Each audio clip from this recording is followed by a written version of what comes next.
Theron Q. Dumont's The Mastermind, Chapter 9, Exercises in Perception. The student who will master the principles underlying the incidents related in detail in the preceding chapter should be able to invent and to prescribe exercises in perceptive efficiency for himself. For the principles are so general and universal that a wealth of practical forms of applying them will be thought of by the student possessing the constructive imagination. But, inasmuch as many persons prefer to be positively told how to, instead of discovering the road for themselves, after the general direction has been pointed out to them, we have thought it well to insert here a number of detailed exercises and additional rules for the practice of the student. Now, these exercises and rules are chiefly compiled from the work on memory training written by the same author, but are, of course, here adapted for the purpose now before us in this present book. It may be mentioned in this connection that as the strength of an impression upon the memory depends materially upon the degree of perceptive power and energy bestowed upon the impression, the subject of efficient perception is therefore closely bound up with that of efficient memory, and that whatever tends to promote one of these will necessarily tend to promote the other. Okay. An exercise. Enter a room. Take a careful look around you, endeavoring to perceive and observe as many things as possible that are contained therein. Then leave the room and write down a list of what you've remembered. After a time, return to the room and compare your list with the articles actually in the room.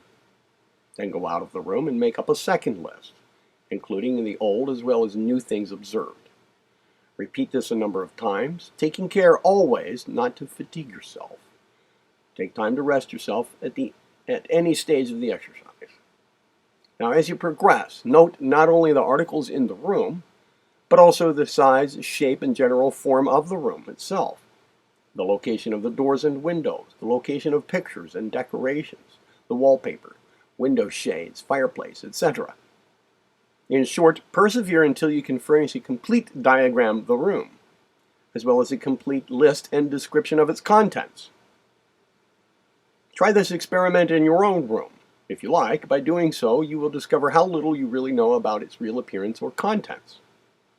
Get acquainted with your room and, at the same time, develop your power of perception and your memory, for that will be the actual result.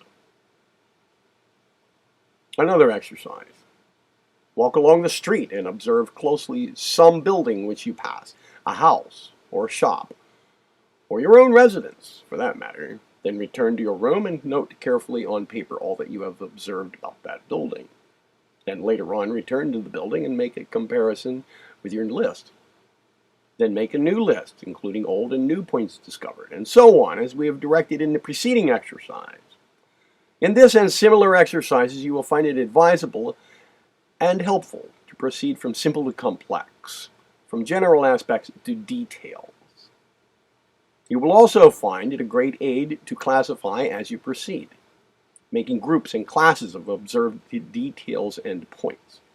For instance, first take in the general appearance of the building, its size, shape, and form. Then regard its general color scheme, and so forth. Then take note of its doors, its windows, working down to greater and greater degree of detail, and to smaller classes as you proceed. In short, proceed to analyze your object, and then build it up as a whole from your analysis.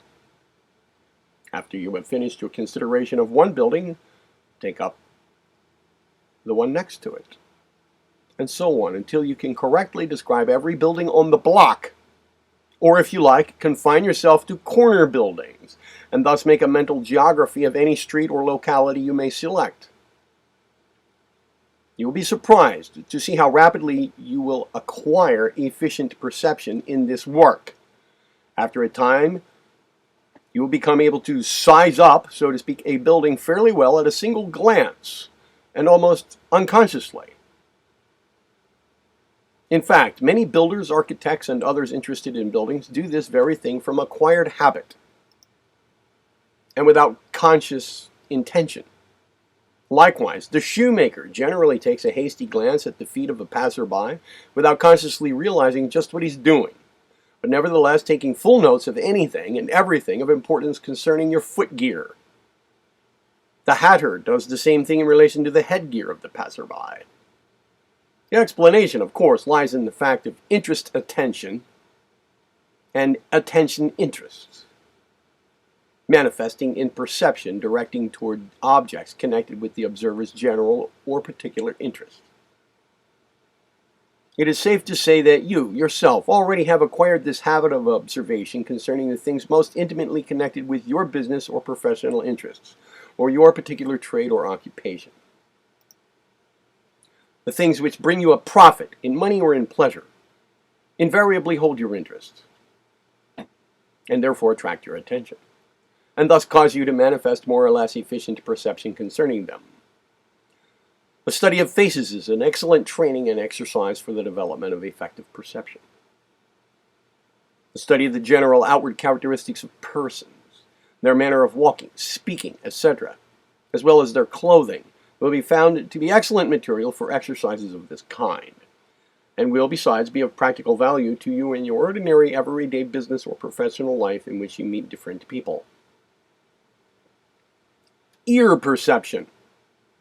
As the majority of perceptive impressions are received through the channel of the eye, it is natural to devote more time and space to a consideration of visual perception, but we must not neglect the second great channel of impressions, the channel of the ear.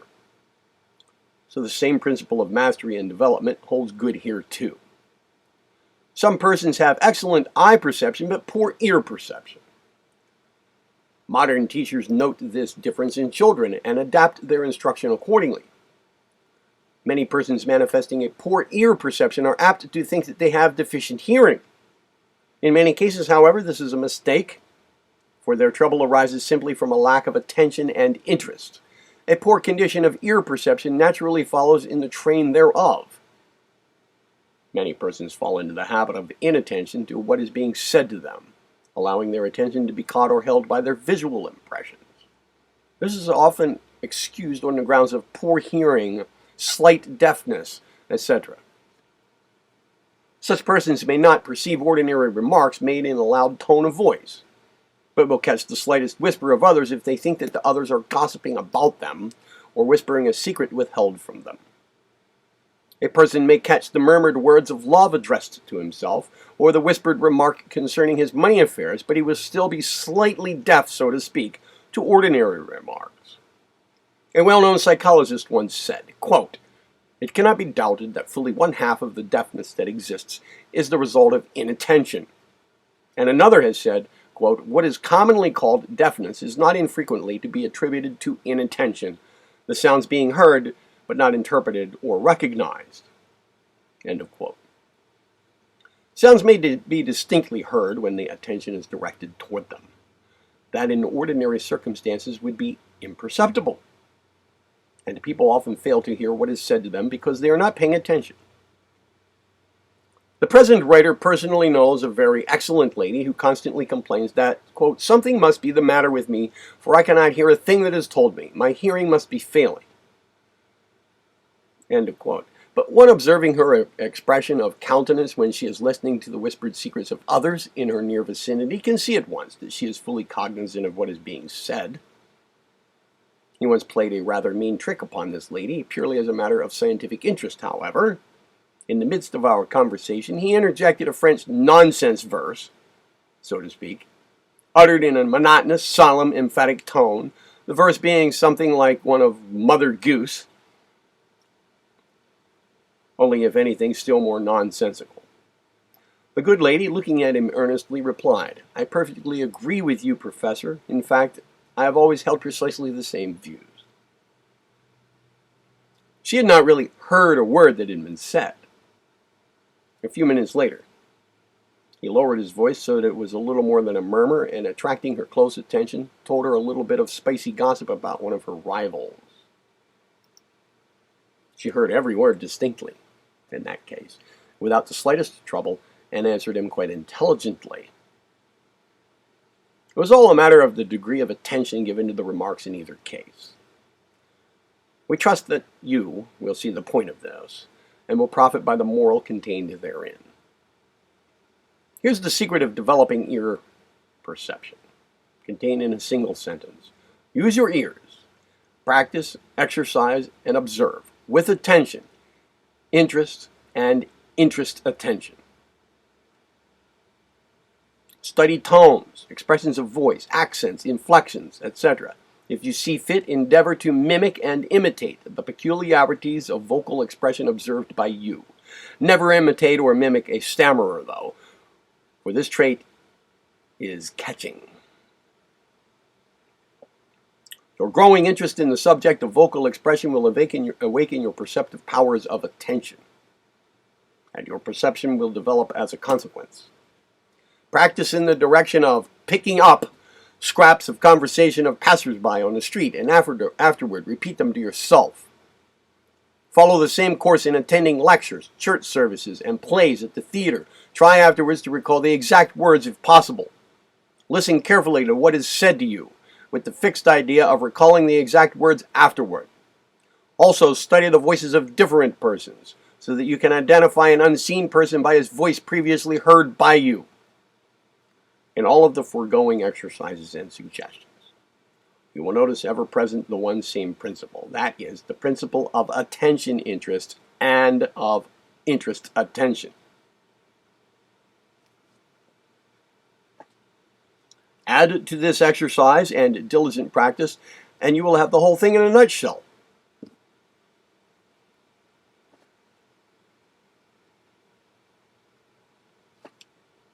Let me repeat. In all of the foregoing exercises and suggestions, you will notice one ever-present same principle, the principle of attention interest and interest attention. Add to this exercise and diligent practice, and you will have the whole thing in a nutshell.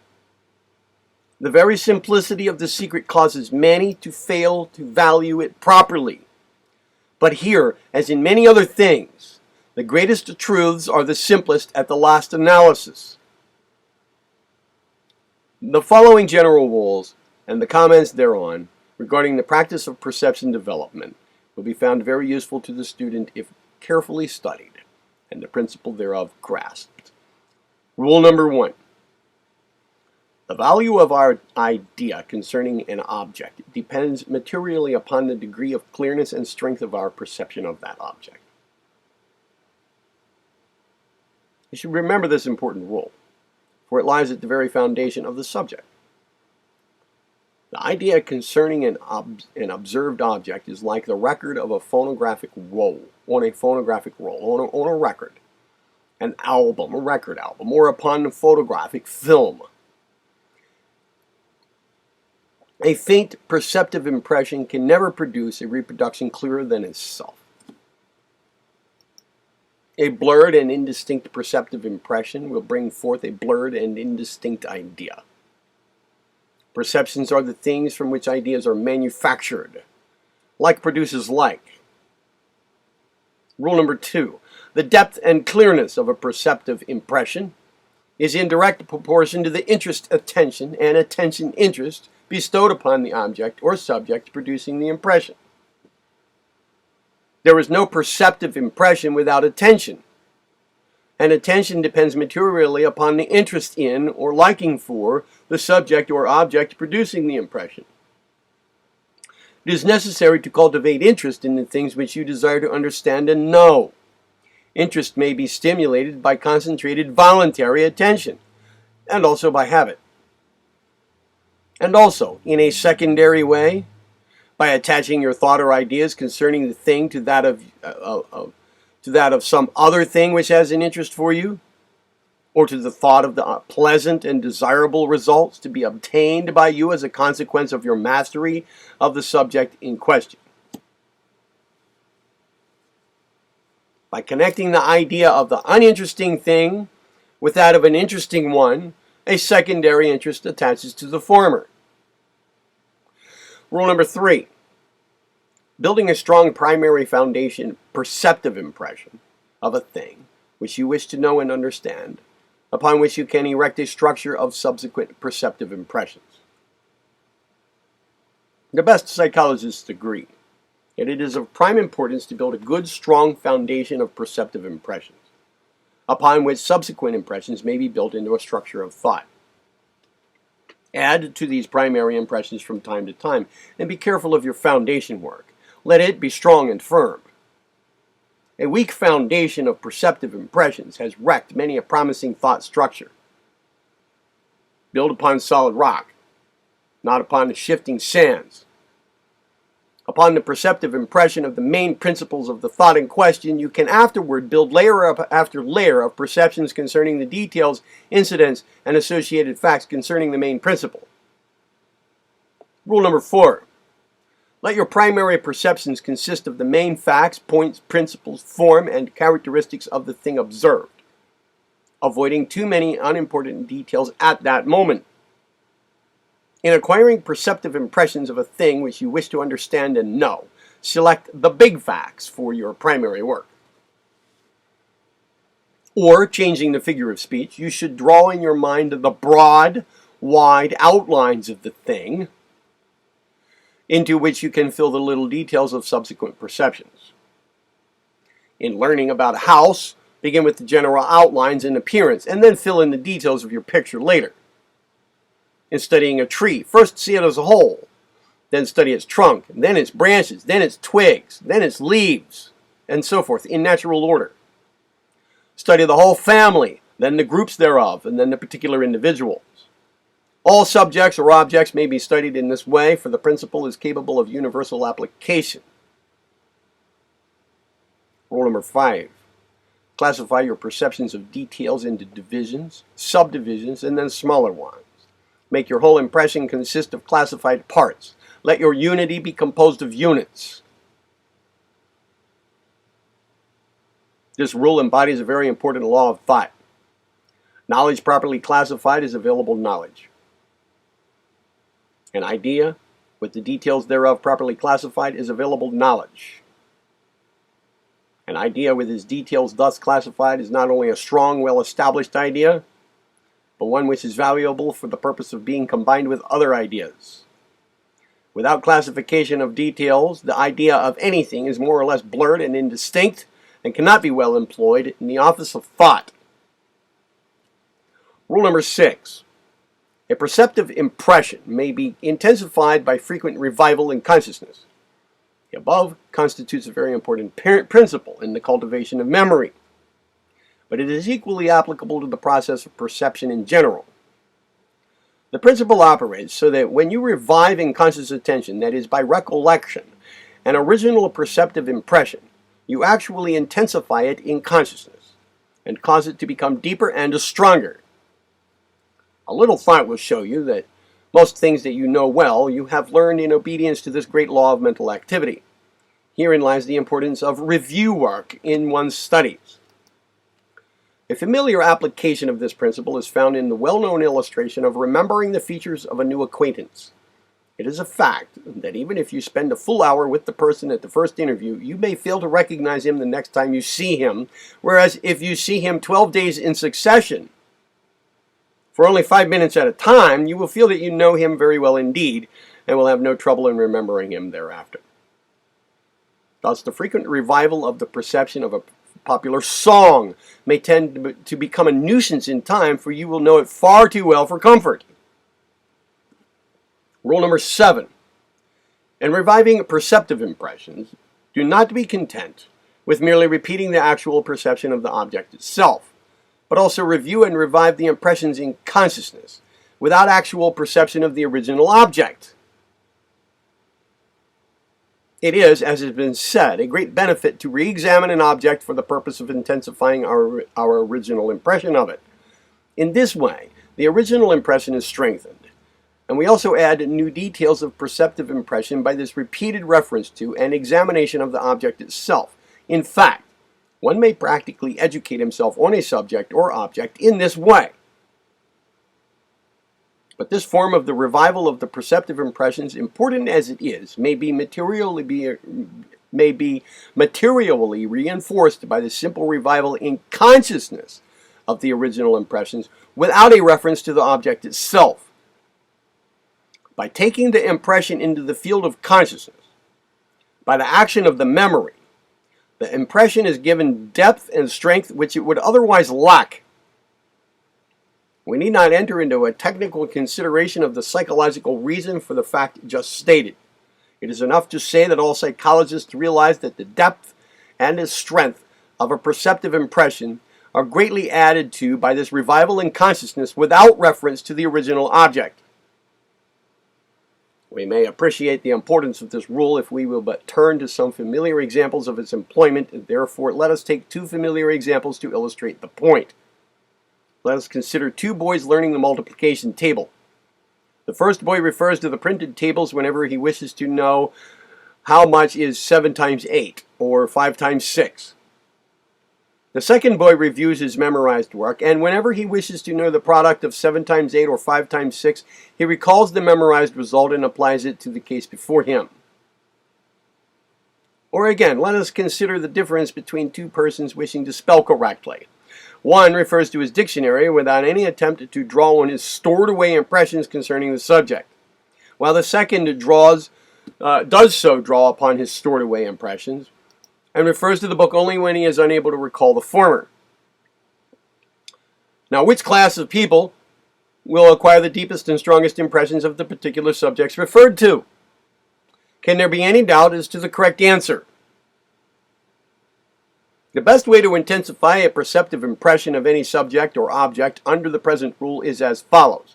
Number 1, first revive in consciousness the original impression of the thing, endeavoring to recall everything originally included and contained in that general impression.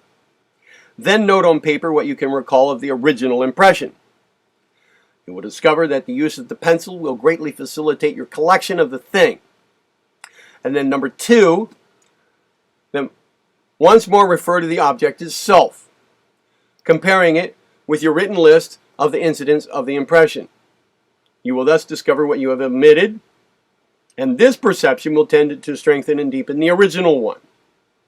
In doing this, you will also probably discover that some new items concerning the thing, which will naturally be added to the original general impression. In the application of this rule will be found the proof of the old schoolroom adage that an unrecited lesson is only half learned and is soon forgotten. Rule number 8. In storing away a perceptive impression, endeavor to link and associate with it as many old impressions as possible. For each link of association is a tie, which binds the impression to other items of knowledge concerning the original subject. We shall defer our comments on this rule until we consider the principle of association in another chapter of this book. We call your attention here, however, to the fact that in forming these associative links and ties, you are also classifying the impression, as advised in rule number 5.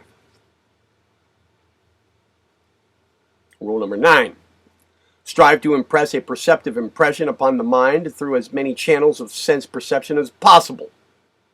If you are weak in any particular form of perception, then rivet the impression received through this weak channel by means of another perceptive impression, received through a channel of a stronger perception. Clinch the weaker by using the stronger in connection with it. The rule embodies a well-established psychological principle. Common experience proves that in many cases a perceptive impression is greatly intensified if it is built up of impressions arriving through different sense channels. This is well illustrated by the processes of memorizing certain forms of perceptions. For instance, the majority of persons find it easier to remember names, numbers, and so forth if they are also able to see the printed or written word at the same time that they hear the name or number spoken. Many persons have learned the advantage of writing down names, numbers, and so forth, which they wish to memorize after having heard them spoken, the written memorandum then being destroyed. There are 3 senses involved in such a process of impression storing. 1, the sense of hearing, 2, the sense of sight, and 3, the sense of muscular motion, which is a form of touch sensation. The first 2 are familiar to you, but the third is likely rather unfamiliar. But you really receive and store away impressions received through this channel, For instance, we could not write, walk, skate, or use the needle, knife, or fork, or the typewriter did we not acquire and recall impressions through this channel. We learn to perform motions habitually and almost unconsciously, simply by means of the perceptive impressions received and increased in strength and power by repetition through this channel. In the same way, it is found to be of advantage to visualize a thing with which you wish to become well acquainted and to understand and know thoroughly.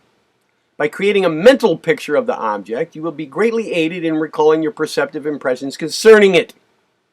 The picture recalled in addition to the name of a thing often enables us to think very clearly and efficiently concerning it.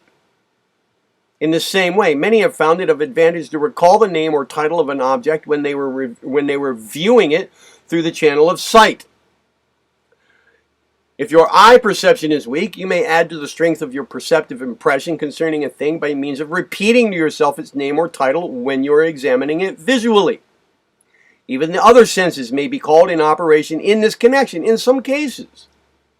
For instance, the perceptive impression of Limburger cheese certainly is heightened and deepened if the person adds to his sight impression and sound impression of the name, the smell impression arising from a close contact with it. Or again, one is apt to have a much clearer and deeper understanding of quassia if he has not only seen it and heard its name, but has also experienced its bitter taste. In my work on memory training, I have called attention to the case of a pupil, a medical student preparing for an examination, whose sense of perception of names was weak, and who consequently had a poor memory for the names of things. This student, however, had a remarkably strong sense of eye perception. I took advantage of the latter fact and really enabled him to pass his examination with flying colors by reason of the same, whereas, otherwise, he would have undoubtedly have failed. I fixed in his mind a clear perception of the names of the principal muscles of the body, the principal nerves and the bones of the human skeleton, by having him prepare a large chart of these things, each in its proper place, with the names of each clearly marked in large characters upon it so as to positively identify it. I then taught him to make a strong, clear, positive visualization of this chart so prepared, so that he could call the whole picture or series of pictures before his mental vision at will. When examination day arrived, he simply called before his mental vision the series of pictures one at a time when needed, each bone, muscle, and nerve having its proper label affixed in the picture. The young man was practically letter perfect in these particular branches. I had also prepared for him a system of charts relating to other subjects, in which a system of classification was followed. And he managed to visualize these also, with excellent results. It is pleasant to be able to report that his future life showed that this system had greatly strengthened his perceptive powers, and naturally also his memory. Rule number 10. In forming perceptive impressions of an object or subject, endeavor to associate the same with as many pleasant feelings as possible, thus adding to the interesting quality of the impressions. We find it usually much easier to think of pleasant and interesting things than the reverse. This rule will be referred to in subsequent portions of this book. It has a direct relation to the subject considered under the head of rule number 2. Rule 11. In analyzing and classifying an object or subject for the purpose of obtaining clear and strong perceptive impressions regarding it, endeavor to name the minor points or details whenever possible. If you do not know the correct name, at least give it some name of your own to identify it. Names may be said to be crystallized perceptions, and the idea of the name usually brings into consciousness the ideas of the several details and characteristics of the thing expressed by the name.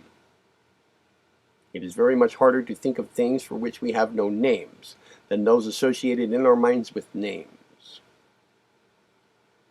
Names and words are the counters with which we play the game of thinking. Without words, it would be very difficult, if not indeed impossible, to think intelligently upon most subjects. As thought progresses, names are coined to crystallize the ideas. Avoid the thingamabob or the what-you-may-call-em methods of thinking. Think in as clear terms as possible, and your thought currents will likewise be clear. Note: as clear, deep, and strong perception is one of the essential elements of an efficient memory, it follows that whatever will cultivate perception will tend to improve the memory. Therefore, the practice of the principles and rules of efficient perception, as given in this chapter, will inevitably result in greatly improving the memory of the student. That was chapter 9. Chapter 10, to follow here in this playlist, is the mastery of emotion. Be well.